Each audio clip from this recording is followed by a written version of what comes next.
నంద్యాల జిల్లా ఎస్పీ సునీల్ శరాన్ ఆదేశాల మేరకు నేటి తెల్లవారుజామున అహోబిలంలో ఆలగడ్డ డీఎస్పీ ప్రమోద్ ఆధ్వర్యంలో ఆలగడ్డ సబ్ డివిజన్లోని సుమారు 50 మంది సబ్ డివిజన్ అధికారులు మరియు సిబ్బందితో కార్డన్ అండ్ సర్చ్ ఆపరేషన్ నిర్వహించబడింది. ఈ ఆపరేషన్లో మొత్తం 224 మద్యం బాటిళ్లను 8 మంది వ్యక్తుల వద్ద నుండి స్వాధీనం చేసుకున్నారు. అదనంగా ముఖ్య ప్రదేశాలలో వాహనాల తనిఖీలు నిర్వహించారు.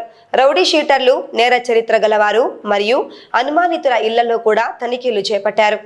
అందరికీ నమస్కారం. గౌరవనీయులైన నంద్యాల జిల్లా ఎస్పీ శ్రీ సునీల్ శరణ్ గారి ఆదేశాల మేరకు ఈరోజు ఉదయం 4 గంటల నుంచి అహోబిలంలో సుమారు 50 మంది పోలీస్ ఫోర్స్తో cordon and search operation conduct చేయడం జరిగింది.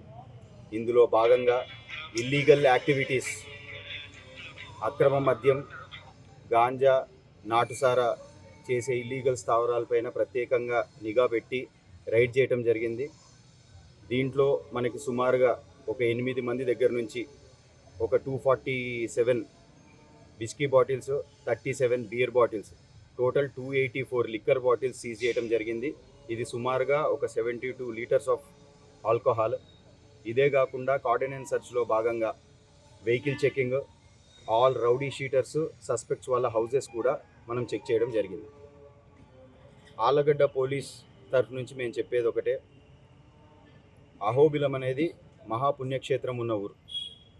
ఇక్కడ ఎవరైనా ఇల్లీగల్ యాక్టివిటీస్, గాంజా కానీ, నాటుసారా కానీ, అక్రమ మద్యం కానీ, రౌడీయిజం కానీ ఎవరైనా చేసినట్లయితే ఖచ్చితంగా మిమ్మల్ని వదిలే ప్రసక్తి అయితే లేదు. మీపైన కఠిన చర్యలు తీసుకుంటాము. అదే కాకుండా ఈ కార్డన్ అండ్ సర్చ్ ఆపరేషన్లో పాల్గొన్న సిఏ ఆలగడ్డ రూరల్ అండ్ మా sub inspectors, Allagadda sub division sub ఇన్స్పెక్టర్స్కి అండ్ మా సిబ్బందికి అందరికీ ప్రత్యేకంగా అభినందిస్తున్నాము.